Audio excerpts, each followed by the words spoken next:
अस्सलामु अलैकुम वरहमतुल्लाहि वबरकातुहू। मुफ्ती सलमान अजहरी साहब को बेल क्यों नहीं मिला? कानून में इसकी क्या मसलहत है? संविधान क्या कहता है? आइए सुनते हैं हाई कोर्ट के वकील से। सलमान अजहरी साहब के खिलाफ भड़काऊ भाषण को लेकर के एफआईआर करी गई है। 3 जगह अलग अलग एफआईआर हुई, उसमें से 2 जगह से तो उनको बेल ग्रांट हो गई है जी। मगर अभी एक में बेल ग्रांट नहीं हुई तो उनको साबरमती जेल में भेज दिया गया है जो अहमदाबाद में है। जी। मगर अच्छी बात यह है कि अभी पीसी रिमांड पे चल रहे थे मौलाना साहब। ठीक है। पीसी रिमांड इनका ग्रांट नहीं हुआ है, बढ़ाया नहीं गया है, पुलिस कस्टडी से हटा करके इनको जेसी में भेज दिया गया है, जो जुडिशल कस्टडी बोलते हैं, न्यायिक हिरासत में। ठीक है। वहाँ क्या है कि जेल में है, वहाँ कोई टॉर्चर नहीं, कोई कुछ नहीं इनका होगा। ठीक है। पीसी रिमांड पुलिस वालों में मांगते हैं, जैसे कोई सबूत इकट्ठा करना है या कुछ करना है, उसको बोलते हैं पीसी रिमांड। ठीक है। अब जज साहब ने पीसी रिमांड आगे नहीं बढ़ा करके इनको क्या है जुडिशियल कस्टडी में भेज दिया है। अच्छा, इनके खिलाफ इस एफआईआर में 2 सेक्शन है खाली, 153B और 505(2). अब इसमें मैक्सिमम पनिशमेंट की बात करें तो इसमें मैक्सिमम पनिशमेंट 3 इयर्स का है। ठीक है। अच्छा, अभी एक जजमेंट आया था Arnesh Kumar versus state of Bihar का, उसमें था कि अप टू 7 इयर्स, यानी जिसमें 7 साल की तक की सजा है उसको थाने से ही बेल आउट कर दिया जाए। अच्छा। तो अगर पुलिस चाहती तो उसका भी अरनेश कुमार का जो जजमेंट है, उसकी गाइडलाइंस है, उसको फॉलो करके इनको बेल आउट कर सकते थे। ठीक है। मगर कभी कभी क्या है कि पुलिस किसी के इशारे पे मान लो या जो भी है, ठीक है। इनको मतलब मकसद क्या है कि जिसने भी कंप्लेन करी है उसका मकसद है इनको टॉर्चर करना। बिल्कुल सही। जैसे हमारे वहां कहते हैं कानून क्या है, प्रोसेस इज पनिशमेंट। जो प्रक्रिया है यही पनिशमेंट है। आज यहाँ पेशी, कल वहां पेशी, कल वहां, परसों वहां, मतलब घूम घूम के कि आदमी। अच्छा, इन्होंने इनकी स्पीच मैंने सुनी, जब सुनने में आया कि हेट स्पीच में मौलाना साहब ने, तो मैंने कहा मैं भी देखता हूँ क्या हेट स्पीच है। तो उन्होंने उसमें वही बोला है कि अभी इनका कुत्तों का वक्त है, हमारा वक्त आएगा। तो स्पेसिफिक नाम किसी का नहीं लिया।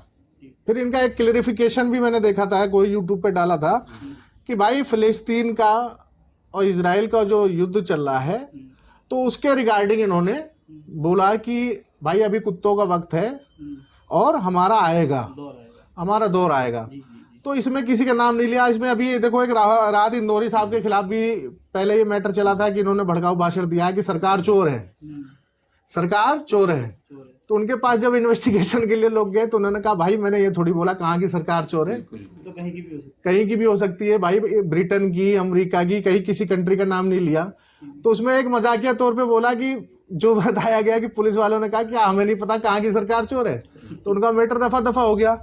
वैसे इसमें है कि किसी का नाम नहीं लिया गया है भाई। और बाकी रही उसकी 2, इसी इनका जो केस स्ट्रॉन्ग था, इसीलिए जाते ही 2 केसों में बेल ग्रांट हो गई है और कल संडे है, पूरी उम्मीद है कि मंडे में इनकी बेल वहां से भी ग्रांट हो जाएगी। इसमें हजरत कितने % चांसेस हैं कि इनकी जो है मंडे को बेल हो जाएगी? 99% का 100% चांस है, क्योंकि कोई डायरेक्ट एलिगेशन नहीं है, कोई ऐसा ऑफेंस नहीं है, बस ये है कि बढ़ा चढ़ा करके पेश किया गया है। 100% बेल हो जाएगी, क्योंकि जो जज साहब हैं, जो भी हैं, अभी एक जज साहब थे इसमें वाई शर्मा जी, उन्होंने बेल ग्रांट करी। तो जज जो है दोनों तरफ की वो देख करके कि क्या है, किसका वो है, उसके आधार पे बेल आउट करता है। तो इसमें जब देखेंगे इसमें कोई ऐसा कुछ है नहीं, बेल हो जाएगी। बेल के बाद में चार्जशीट फाइल होगी, चार्ज फ्रेम होगा भाई, उसके बाद में वो चलेगा, अपना केस चलेगा, उसके बाद जो होगा, जो फैसला होगा वो करा जाएगा। अच्छा। मगर प्राइमा फेसी बेल बनती है। अच्छा वकील साहब, एक चीज और मैं पूछना चाह रहा था कि इसमें हमसे कहाँ पे चूक हुई है, जैसे जो हमारी लीगल टीम है उनसे कहाँ चूक हुई है इसमें, कि जैसे कि अभी सुनने में ये आ रहा है कि वहाँ का जो मुदासा में जो कोर्ट में पेशी हुई है आज, खाली जो है पुलिस वालों ने दस्तखत करा के सीधा जो है ना जेल भेज दिया गया, कोई उनकी कोर्ट में पेशी नहीं हुई, कोई कुछ नहीं हुआ। तो ये लीगली जो है ना, इसको देखा जाए तो ये सब मामला क्या है? इसमें होता क्या है कि कभी कभी जैसे कि मजिस्ट्रेट साहब मान लिए छुट्टी पे हैं, लीव पे हैं, ठीक है, तो उसमें क्या करते हैं, ड्यूटी एमएम के पास पेश किया, या मोस्टली क्या होता है कि 4 बजे के बाद मजिस्ट्रेट उठ जाते हैं, ठीक है, ठीक है, तो उसमें क्या होता है कि नॉर्मल प्रोसीजर है कि प्रोड्यूस किया, साइन कराया, 14 दिन की जैसी मांगता है आईओ, तो 14 दिन की जैसी ग्रांट हो जाती है। हर 14 दिन पे आईओ आता है, 14 दिन की जैसी, जब तक इनका चार्जशीट इनकी फाइल नहीं हो जाएगी वो बढ़वाता रहता है।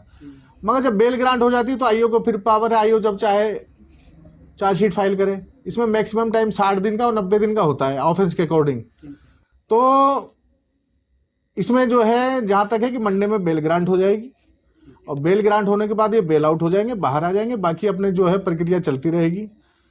और इसमें बाकी जो है वो दुनिया को पता है, मगर कुछ यूट्यूबर्स जो है लाइक और वो पाने के लिए बढ़ा चढ़ा करके कॉपी पेस्ट कर करके बात का बतंगड़ बना रहे हैं। मौलाना साहब की भी कोई सही बात नहीं है पब्लिक के सामने आज पा रही है, जिस वजह से ये बवाल खड़ा हो रहा है।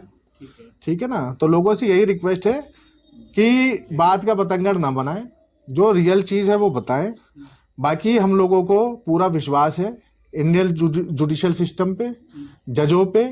भाई जो होगा इंसाफ होगा, जो है लॉ है सबके लिए बराबर है, कोई उसमें दिक्कत वाली बात नहीं है और न कोई परेशानी की बात है। पीसी रिमांड से हट करके जेसी में जुडिशियल कस्टडी में चले गए हैं। बेल ग्रांट होगी, बेल बॉन्ड फर्निश्ड होगा। अब ये भी हो सकता है कि बेल बॉन्ड फर्निश्ड हो तो उसमें क्या होगा, पुलिस वेरिफिकेशन भी होती है। कोई जज जैसे देखता है कि आपका साउंड श्योरिटी नहीं है, मान लीजिए एफडी नहीं है या श्योरिटी पे कोई डाउट है, तो 1-2 दिन उसमें टाइम लग जाता है बेल बॉन्ड में वेरिफिकेशन में। तो ऐसा नहीं कि मंडे में बेल हो तो मंडे में ही बाहर आ जाए, हो सकता है 1-2 दिन बेल बॉन्ड वेरिफिकेशन में भी लग सकते हैं। वकील साहब, मैं एक चीज और पूछना चाहता हूँ कि हमने तो ये देखा है पूरे केस में आज लगभग 15 दिन होने जा रहे हैं, कभी कहीं की पुलिस कभी कहीं की पुलिस उनको कस्टडी में ले लेती है, रिमांड में ले लेती है। हमें जो समझ में आया वो ये कि उनको सिर्फ और सिर्फ परेशान किया जा रहा है और कुछ भी नहीं। क्या वकील साहब इसमें जो है ऐसा नहीं हो सकता कि ये जितने भी मामले हैं, मतलब मुदासा ले लो आप, चाहे अहमदाबाद ले लो, चाहे राजस्थान ले लो, कहीं का भी केस है, ये सारे के सारे केस एक कोर्ट में आ सके? बिल्कुल हो सकता है। तो इसमें जो अलग अलग स्टेट में है तो इसके लिए अलग अलग स्टेट के लिए क्या है, सुप्रीम कोर्ट में एक लगेगी पिटीशन लगा करके एक जगह के लिए वो करा जा सकता है कि एक ही जगह सुनवाई हो। जो है अलग अलग है, एक जगह क्लब करके एक जगह चले, ऐसा हो सकता है, कोई पॉसिबल है, कोई बड़ी बात नहीं है।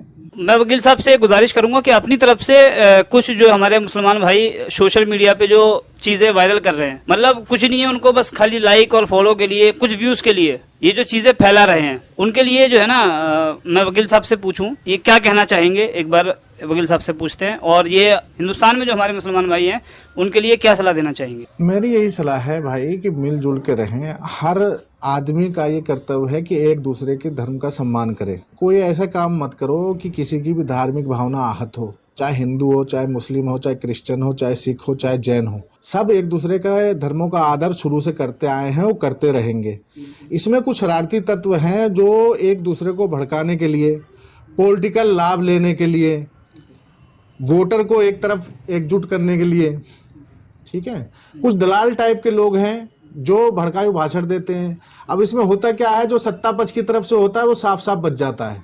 अभी बीच में भी हमने देखा बहुत से बड़ी बड़ी बातें सदन में कही गई, लोगों ने कही, ठीक है, एक पार्टिकुलर कम्युनिटी को पूरा निशाने पे लिया गया। मगर यह है कि अगर आप सत्ता में हो तो आपका कुछ नहीं होगा, चाहे आप कुछ भी बोलो।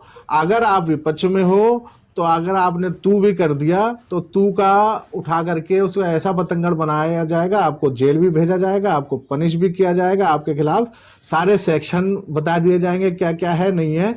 टोटल मशीनरी जो सरकारी मशीनरी है इसका मिसयूज हो रहा है, जो कि नहीं होना चाहिए। भाई पॉलिटिकल आपका जो पॉलिटिक्स है वो एक तरफ है, बाकी जैसे भाईचारा था, भाईचारा है, भाईचारा रहेगा। आज के दौर में मिलजुल के रहें, इसी में सबकी भलाई है। भाई देश कैसे विकास करेगा, कैसे प्रगति करे, जैसे कैसे प्रगति होगी, कैसे क्या होगा, इसके लिए आदमी को ध्यान देना चाहिए। मगर आजकल लोग हिंदू मुस्लिम ये वो इतना ज्यादा कट्टरता बढ़ गई है जो हमारे देश के लिए हानिकारक है, और इसका फायदा विदेशी ताकतें जो हैं, आतंकवादी जो हैं वो उठाते हैं कि भाई इनमें भाई भाई में फूट है, चलो हम चल के इसका फायदा उठाएं। तो ऐसा नहीं होना चाहिए, मिलजुल के रहें और एक दूसरे के धर्मों का सम्मान करें।